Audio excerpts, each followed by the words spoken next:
Массаж бұл жағымды және босаңсытушы процедура ғана емес, әртүрлі ауруларды емдеудің бір әдісі.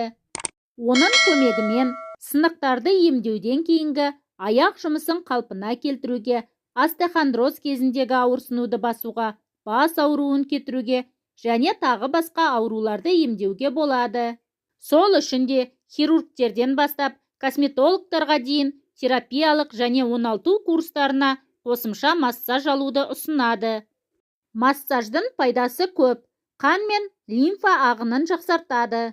Массаж қан айналымды ынталандырады. Лимфа айналымында қалыпқа келтіреді. Қан айналым қалыпқа келгендіктен ағза шлактардан тазарады.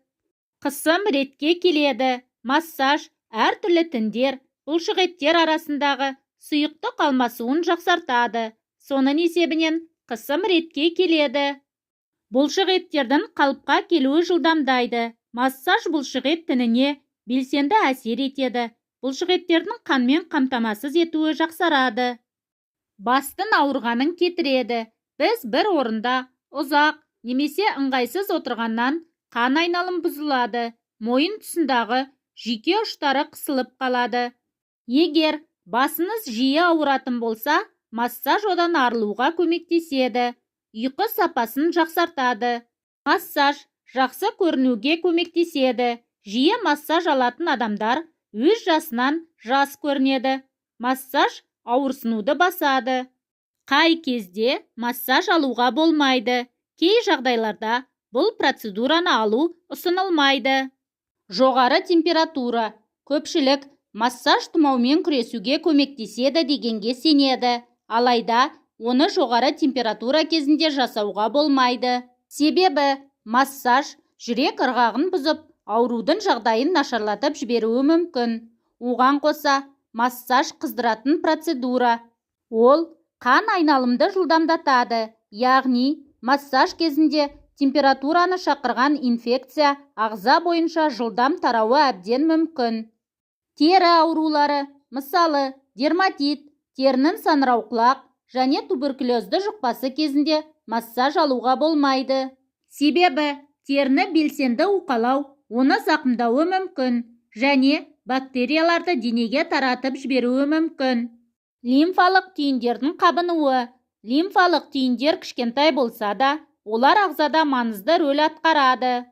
Олар ағзаның инфекцияға деген иммунды реакциясының қалыптасуына қатысады және қатерлі ісік жасушаларының таралуына тосқауыл болады.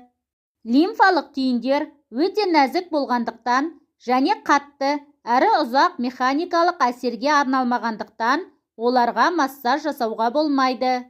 Оған қоса массаждық қозғалыстар лимфа әкелетін инфекцияны таратып жіберуі мүмкін. Әсіресе мойындағы лимфалық түйіндерге массаж жасау қауіпті. Жедел радикулит. Остеохондроз асқынып кеткен адамдарда жиі радикулит дамиды. Радикулит кезінде кез келген массаж алуға тыйым салынады. Себебі омыртқа аралық дисктерге жасалған белсенді қозғалыстар денсаулыққа байланысты қауіпті проблемаларға әкелуі мүмкін. Қалқанша без аурулары. Қалқанша без ауруы бар адамдарға мойын, арқаның жоғарғы бөлігі, иық және қолға арналған классикалық массаждар тыйым салынады.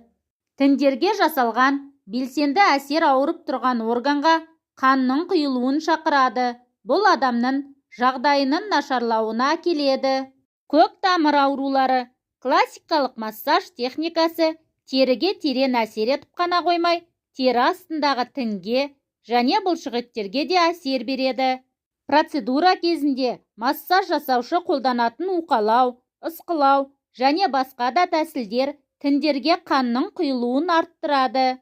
Сондықтан да көк тамыр аурулары бар адамдарға массаж алу тыйым салынады. Себебі процедура процесі кезінде дененің варикоздан зардап шеккен аймағына қан ағымы артады және аяқ-қолдан қан тасымалдайтын тамырларға күш түседі.